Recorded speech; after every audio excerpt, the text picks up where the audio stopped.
Guys, welcome back to our channel. We are back on the gist of Senator Natasha and Senate President AKPABIO. Yes, I told you guys that there is more to that gist. There is more to that fight that happened at that last Senate meeting when Senator Natasha started flaying up because they asked her to change seat position. I was saying, how can this ordinary to change your seat cause all this annoyance and lashing? I told you people there is more to this and it will be uncovered soon. Now, Senator Natasha have gone to Arise News and opened up on what has been going on between her and the Senate President AKPABIO. What led to her getting flayed up and decide to spill everything. You will be shocked at what she said. Just listen. Asked if this was exclusive to you alone or if this is a particular trend. Yeah, that's what I'm about to explain that. Yes. Yes, so many people do not know what I'm about to say, but I'm going to speak my own truth. And the Senate President is allowed to counter that. It all started on the 8th of December, 2023, which was a day before his birthday and my birthday. We are birthday mates.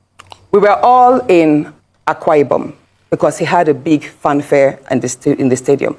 Myself, my husband, and a few of his close friends, we went to Akwa Ibom. And at first, we were at Ikot Ekpene. We were in his house in Ikot Ekpene. Then we all moved to his house in Uyo, which was about 8 p.m. And he held my hand and said he wanted to show me around his house.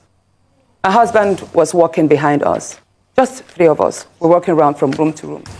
He showed me the beautiful interior. This was done by this, by that, this designer here, he bought this from us. Like, oh, it's beautiful. And then I noticed that he hastened his pace while still holding my hand. And my husband was behind, still on his phone, but he was catching up whenever he could. And then he got to this particular sitting room, and he said, "Do you like my house?"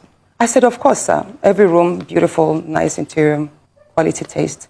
He said, "Now that you're a senator, I'm going to create a time for us to come spend quality moments here. You will enjoy it." At that point, I just pulled away and I was like, I don't really understand what exactly that meant. But then my husband now, when I turned around, I saw my husband was already near me. And the way my husband looked at me and looked at him, I was beginning to wonder, did he hear part of that inciting statements or not? And then the Senate President too, I saw that he also had that thought, like, did my husband hear the invitation to treat or not? So then the Senate President now said, "Oh, by the way, let me show you my chapel." He has a chapel in his house as well. So while we were going to the chapel, you know, we walked in silence and all.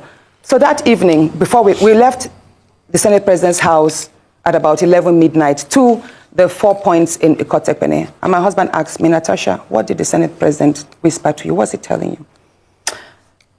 I thought, should I tell him that he was speaking about bringing me in here at a special time for us to have a good time? Or should I just kill it there, wrap it as if there was nothing? Because tomorrow was a big day. I know how much my husband adores the Senate President. He loves him as a brother. My husband would do anything to support him. So I told my husband, nothing. I can't remember what I created, but I just gave him some words to manage, to mask what was said. After, when we laid in bed, I lay to my right and my husband wrapped his arms around me and he said, "My love, you know you can't tell me anything. What did the Senate President tell you?" Again, I was like, "Don't you believe me?" I said, "Nothing. Nothing. Moreover, it's my birthday in a few minutes. Let's just be happy." Then my husband told me he doesn't want to see me travel out of the country alone and I should not go to the Senate President's house because he has a guest house where many senators do go there, you know, after office to like get approvals and all that. So I told him, okay, no problems. That was it. I thought that was going to be the end. But then, in February, I wanted to move a motion. I wanted to move a motion for the investigation on the ills of corrupt practice in Ajakuta Steel Company. I listed that motion 5 times. It was the 6th time that it was listed on the order paper that was approved. Many senators can testify to that. Each time the motion is listed, just before he takes it, he will say, "Oh, Senator Natasha, we can't take this motion because the board of the Senate does not accommodate it." Or he will speak on others and then let it drag so that just before my motion is taken, the time will be well spent and won't. So he kept on doing that. I went to him in his office. And I said, Senate President, you know how important this Ajaokuta Steel Company to me is. You know how important it is to my people and to Nigerians. I've noticed that you have stepped down this motion. As a matter of fact, a number of senators told me, go and see him and plead with him so that he would take it. I was like, sir, please, why can't you take this motion? It's very important. It's been listed. Then it was listed the third time and stepped down. He then said, Natasha, I'm the chief presiding officer of the Senate. You can enjoy a whole lot if you take care of me and make me happy. At that point, I said, sir, I'll pretend that I didn't hear this. He said, well, the ball is in your court. I left his office, and when I got home, I told my husband, I didn't tell my husband what happened. I just told my husband, please, can you speak to the Senate President to allow my motion scale through? I think I also spoke to the DSP, to the leader, Senator Payme. I spoke to a number of senators that they should please intervene and allow him to laugh. I never told them what happened. My husband had to take a trip to London. Then the Senate President traveled to London. My husband met with the Senate President in London and pleaded with him, let my wife take this motion on Ajaokuta. That is very important to her. Okay. All right, Senator Natasha. Said, okay, that he did not take it because he was protecting me. Hold on, please. He didn't take it because he was protecting me. Protecting me from what? Anyway, at the time my demotion was taken, it was the Deputy Senate President, His Excellency Barrow, that actually sat. The Senate President stood up and walked out. So it was Senator Barrow that actually took it. All right, Senator Natasha. And from there, many other incidents happened. Yes, Senator Let's Natasha. talk about the nightclub. Yes. Hold on, let's talk about the nightclub incident. Professor Kila is going to ask you a question. I'm so sorry to have to interject here, but I just want to mention that, and I'm glad you gave the caveat at the beginning of your statement, that this is your side of the story, and the Senate President has the right to defend himself or to counter what happened between you privately. So what I assume, or for what you're saying, is that what happened last week Thursday began from a private conversation, and then you have felt like you've been maligned as a result of you not agreeing to certain propositions, right? Yes. Okay, so what has happened? You know the same story of when a student keeps being failed. Yes. Please, let me say this, Ayo. You know the situation we see in universities whereby a student is continuously being failed just because she has not slept with the lecturer. That's what I've been facing, in simple terms. Thank you. Professor Kila. That is what I have been going through. Thank you very much, and Professor Kila. Now, moving to, should I speak about the nightclub incident? No, that's okay. No, Professor Kila will come in now. Thank you. Don't do that. It's quite a time to come in because you've just indicted the lecturer indirectly. And now I'm coming to ask you a question.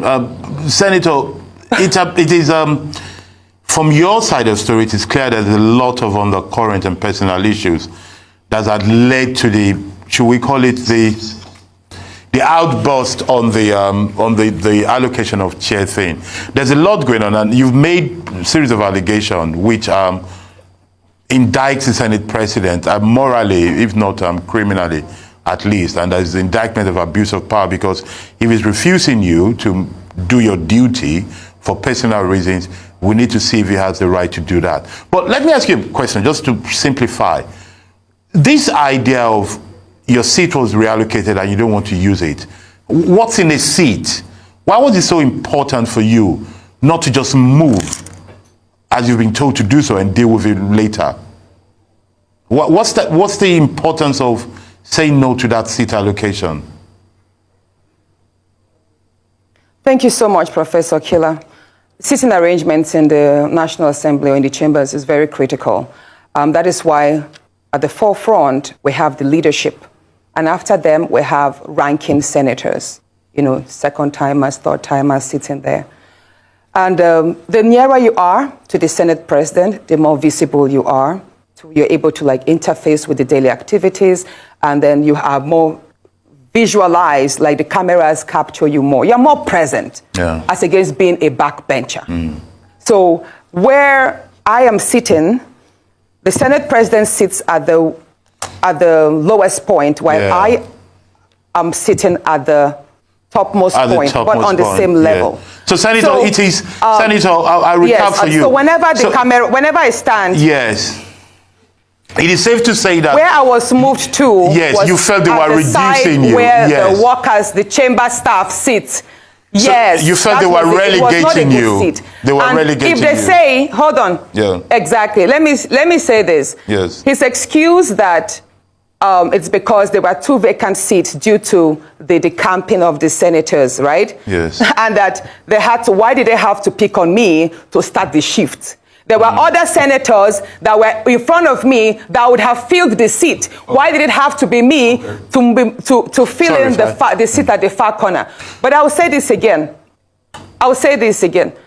If you see where I sit at the back, there is a silent degrading of senators that, as they say, came from court. Yeah. We are made to feel as if we are lower than our other colleagues that resumed office and were sworn in earlier than us, even though we're all first-timers. Do you understand what I'm saying? Yes. I remember when I asked, initially, I asked why I was not sitting amongst my other first-time colleagues. Yes. And I was told that is because you resumed 6 months later. So it's almost like a punishment because I resumed 6 months later. Therefore, I have to sit or take seats or wait for my other colleagues whom we all ran elections with together and won together, even though we were rigged. So Senator, we were made to sit at the back. So after me, it seems clear to me. Senator, guys, if this is true, wahala deal. If what Senator Natasha just said is true, because for now it is still an allegation. Don't forget that she said that she will sue AKPABIO. Yes, she said that I knew it. I said this is not common. This is not ordinary. That there is something. There is an issue. There has been an existing issue before this. What happened at the last Senate meeting happened. Because from where to where, it can't things don't just happen like that. The way she spoke, with anger, I knew. I was saying in my mind, no, there is something else that is bothering this woman. Not just. I do not know that they have been having this kind of issue for a long time. It is good, like as she has brought it in the open, so that everybody will now put mouth into the matter. So that if it is true, the Senate president will now explain to Nigeria and everybody that asks if it is in his position to deny Senator Natasha her rights because he asked her out and she refused. A married woman, no. Wow. So this kind of thing is everywhere. Guys, please share me your opinion in the comment section. Don't forget to like and share our video and subscribe to our channel if you have not. Thank you so much. Bye.